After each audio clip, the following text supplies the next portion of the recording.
Today I want to talk about Kenneth Murray Jr., Neville Gallimore, and the Oklahoma Sooner defense, what's left ahead, and all that's coming up after the bumper. Don't be cornering me. Hold up. Time. You gotta help me with that corner shit.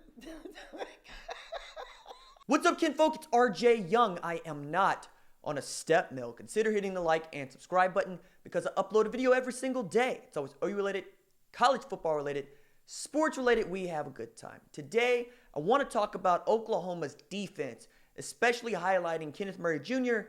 and Neville Gallimore, because as many Sooner fans know, those are the two guys making this defense go. We had lots of speculation and lots of talk about what this defense was going to look like, thinking maybe it's a 3-4 hybrid, maybe it's a 3-3-5 hybrid, maybe it's even a 4-2-5 hybrid. What we do know is that it has been eating.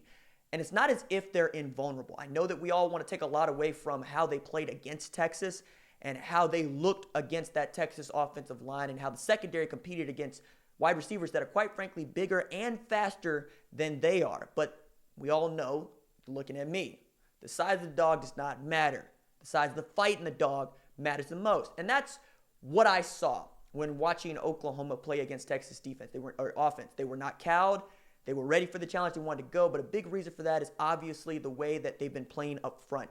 With this 4-man front as opposed to a 3-man front in the past, they are getting more pressure into the backfield. They are collapsing pockets. They are getting into the backfield to stop running backs at the point of attack. Neville Gallimore has been hunting and devouring whomever is in his path. We've all known that he's a freaky athlete, even coming out of Canada, because at 330 pounds, the man has got a 4.7 40. He squats your house at about 800 pounds. It's all about, can he put it together? And Calvin Thibodeau needs to really get a lot of praise for how this defensive line has been playing, because since Grinch has come in, he kept Calvin Thibodeau while Tim Kish retired. We all know that Kerry Cooks went to Texas Tech, and we know that it's basically Calvin Thibodeau who was the holdover. And we wanted to see, can he adapt to what Grinch is doing? And what does Grinch and Brian Odom and Roy Manning bring to this defense? And when you gave him a 4-man front as opposed to a 3-man front, you saw what Calvin Thibodeau was able to do. You moved Jalen Redmond inside, who is another freak athlete, former basketball player, hasn't even played a lot of football, getting into the backfield, smacking Sam Ehlinger. LaRon Stokes, junior college transfer from northeastern Oklahoma, from right in my hometown, Tulsa. That dude has been just awesome, and Grinch has raved about him going back to preseason. And, of course, you're getting elite play from number 7, Ronnie Perkins, who might be the best future pro on that defensive line, including Gallimore once he matures. Getting Kenneth Man back helps. Obviously, Q Overton has been playing out of his mind, as has Kenneth Man when he's got opportunities to play. Dylan Famatau is coming on as well. You get the puppies a little bit more time to get acclimated and the rest. Guys like Marcus Stripling, guys like Marcus Hicks are still healing. I hope to see him a little later on, be able to use that 4-game red shirt rule, because that guy's a freaky athlete. But Neville Gallimore is making them go, and when he's on the field, you know that you're going to be able to keep your 2 linebackers in the middle clean. That would be Deshaun White and Kenneth Murray Jr. primarily. And I love what Grinch has done. He's taken a lot of the mental weight of playing middle linebacker off of Kenneth Murray Jr. Said, hey, be 6'2", 240, and run 4.5, all right? That's all we need you to do. We're going to give you a key. You're going to read a key, and you're going to trigger on it. When they were playing cover 3, it was very easy to see. They spun down the safety. Kenneth Murray Jr. attacked the blocker inside when he was there to spill the ball outside. They go make tackles. When the running back flared out, that was his trigger. He was already running toward the running back when the swing pass got there. So was Kenneth Murray. And I'll never forget Ronnie Perkins telling a story about just how fast Murray is in this front. He said, look, I'm close to the football, and the ball was coming my way, and I was off my block, and I had opportunity to get there to get the TFL, and Kenneth Murray beat me to the tackle for loss. That's how fast Murray is, and you've seen it. The guy is a freight train.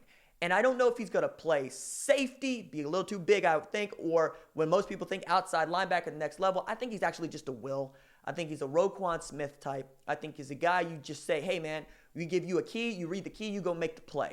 And if you let him do that, he's going to eat. He's got 46 tackles, 6 for loss, 2.5 sacks, but you can see when he's on the field, Oklahoma's defense is that much better. When he's off the field, it shows. It's not that Brian Asamoah is not going to be good. It's just that he's not Kenneth Murray. It's not that Ryan Jones can't play. It's just not that he's Kenneth Murray.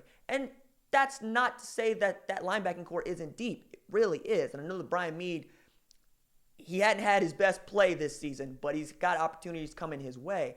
And I think about that, and I think about what it's going to look like in a couple of years with these guys. You get Caleb Kelly back with the red shirt next year, he's going to help you tremendously. Maybe he plays that will spot next year if Murray goes in the draft, and I think he will. I think if he gets a first-round grade, he's got to go. I mean, he's actually producing about like he was producing statistically his freshman season, but you can see it's a night and day difference as to how he's playing and how the defense is playing around him. Last year, he had over 150 tackles in a very bad defense, not unlike Evan Weaver out of Cal. This year, he might get to 100 tackles. He'd have to get a few more here and there going into the regular, or he'd get to 100 tackles if they get to a bowl game, and they're bowl eligible, so they'll get to a bowl game. It's about whether or not they're going to make the college football playoff, which is another upload altogether. But you could see they're benefiting from his play. He's benefiting from the scheme. I've been saying it for a couple of years. It ain't the players. It was a scheme. It's the coaching. Do they believe what you're saying? Do you believe in them? The max effort that the players are giving Grinch is paying dividends because you see the scheme is very simple. It's very basic. He'll dial up some blitzes here and there. He'll have guys come inside. He'll do some zone stuff. But for the most part, it's saying, hey, I need you to fly the football. That's it. I just need you to make sure that that football is up for grabs. And when it's up for grabs, that we get it. Takeaways will come if they are still making tackles, and they're still making tackles. They're still one of the best scoring defenses in the country. They're one of the best third down defenses in the country, and that needs to continue to show against West Virginia on Saturday. All right, that is it for me. Deuces.